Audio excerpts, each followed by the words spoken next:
So you want to know the truth?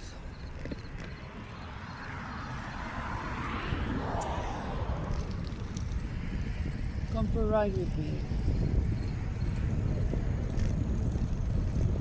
You do not have to be a spiritual person. Okay.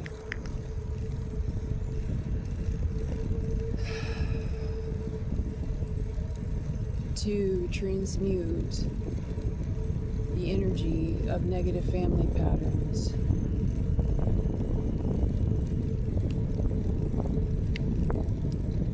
I put my flashlight on you, but I'm just gonna let it ride. You'll catch my beautiful face every now and then.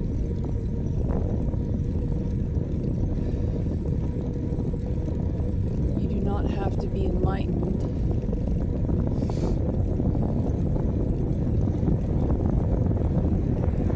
to understand toxicity patterns of negative,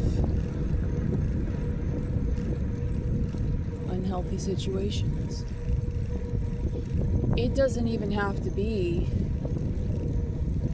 predominantly or necessarily unhealthy. Some situations just may not work for you, even if that means having a certain style of family.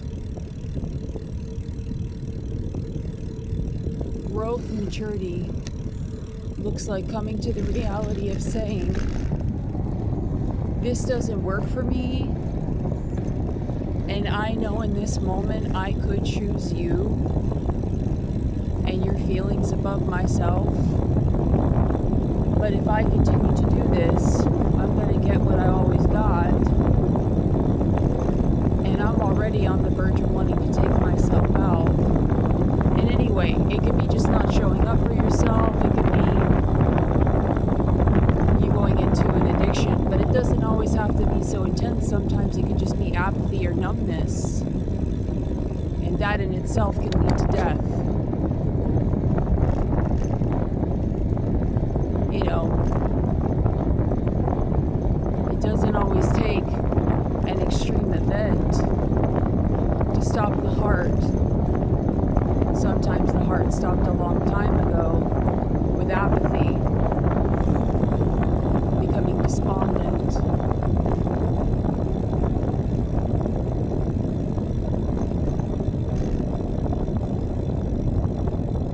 And health doesn't look like resistance or constant fighting. It's a will to live, like a will to show up for yourself, a will to keep trying. And sometimes that'll mean it costs you everything to get your will back to live. And it may not look very pretty, and it may not make sense to people, and in fact, it may be quite ugly. But,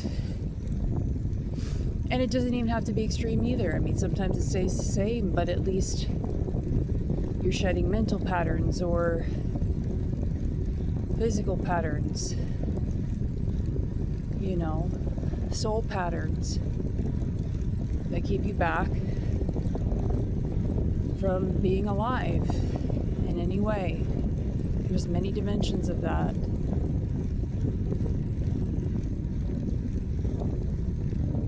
It's also part of maturity, self-actualization, growing up, detachment, maturity.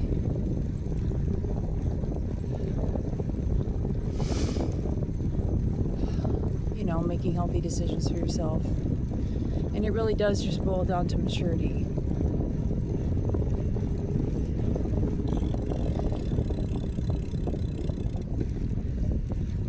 Some people have died for this. Been murdered in family systems, relationally. Sometimes it's cost them a marriage, a degree, a business, a body part.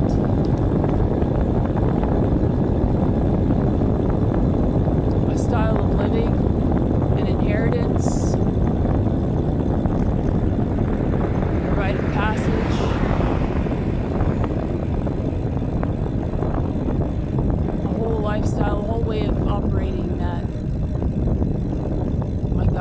wake up and you're like, oh my God. And see, it's always important to not consult. Like, don't consult. I mean, you have to know yourself. So like if you're sinning against yourself, like you're immorally acting out or something, you will be tied or fettered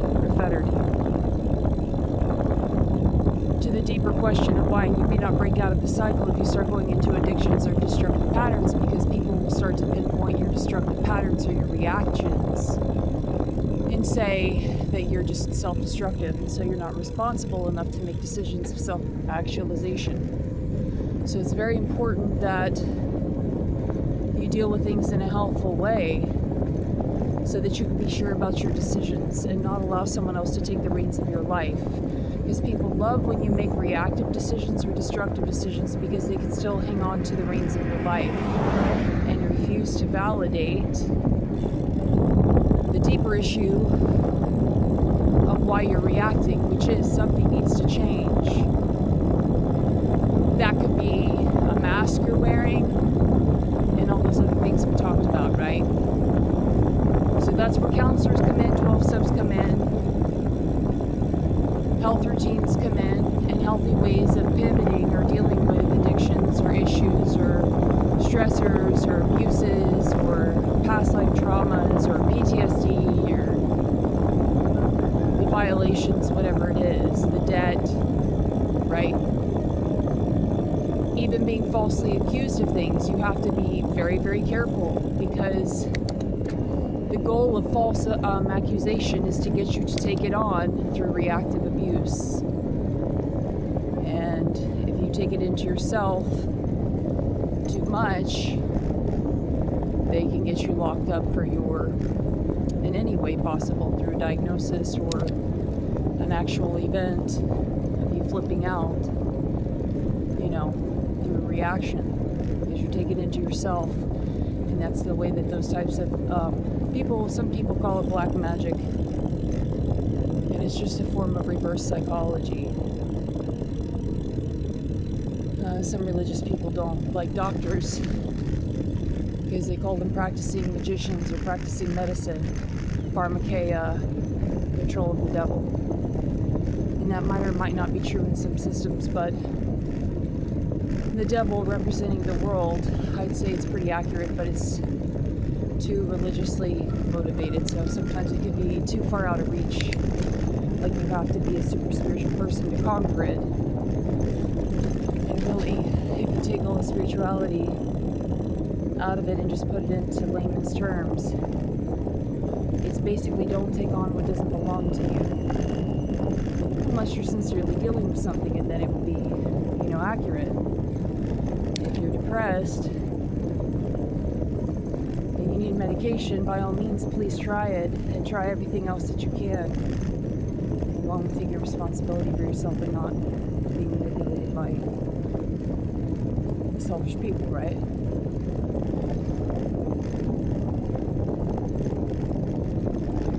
So back to the simplicity of, you just may not feel like you're thriving in whatever situation it is. And it's okay to value yourself enough to say, I don't like those colors, and I don't really like this food, and it makes me feel sick, and I don't like this culture, and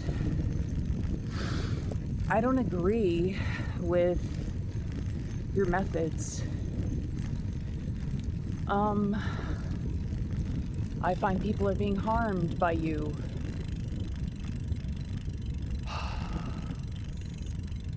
I feel like you don't like truth. I feel like you have a spiritual bypass. I feel like you're too afraid to be who you are and like what you like.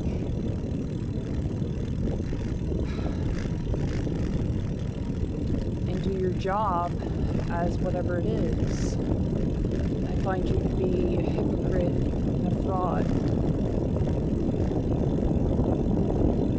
Generally, these things happen with parental roles or authoritarian roles that set themselves up as that in your life. And if you have worked on yourself enough to where you feel comfortable in your own skin, a lot of times you will do your arguments, and generally you will not be going head to head with authority figures or parents because they already know what your boundaries are, like pretty much. But this is like a pretty regular fight most people have when it comes to the boundaries of their own life and their own mind and their own well-being and their own thinking. And you will face it at some point in your life.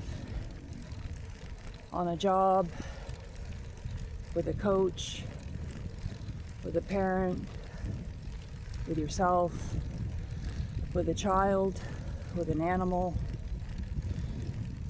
with an entity, with a system, with a government, with a culture. You'll probably face this. And it's not, unless you're into like debate or politics and you like to do that, you know, and your life is pretty much together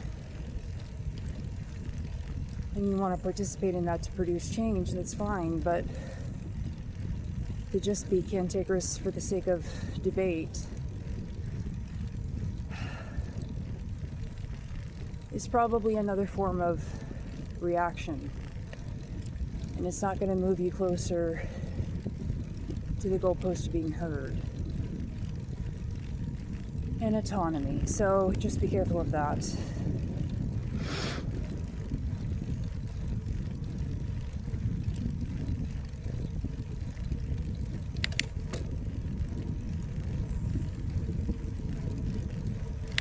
The reason for saying all this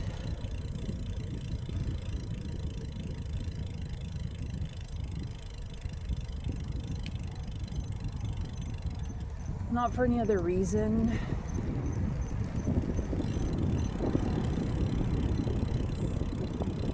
but for the person that necessarily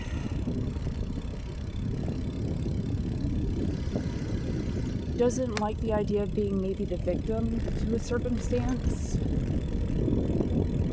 or wants to be identified too deeply with a situation for too long, maybe is seeking personal freedom or internal reassurance of maybe the dialogue they have going on in their head.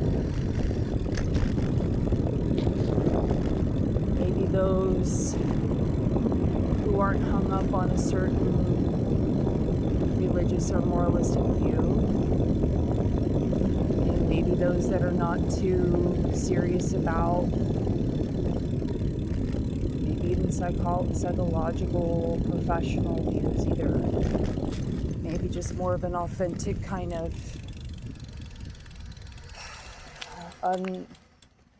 like not needed to be verified version that just says, fuck it. I'm not okay with this. And I'm stepping into, excuse me, I'm hitting a web in my house. Sometimes I cross the barrier and there's a spider web there. But I'm kind of stepping into the idea that I need to voice this before I fucking suffocate.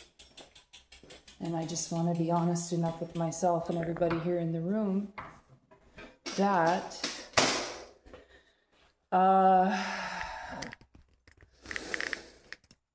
I'm not going along with this, you know, and I'm not okay with it, right? So that's it. Nothing too profound. I hope this finds you doing well, and happy self-hunting.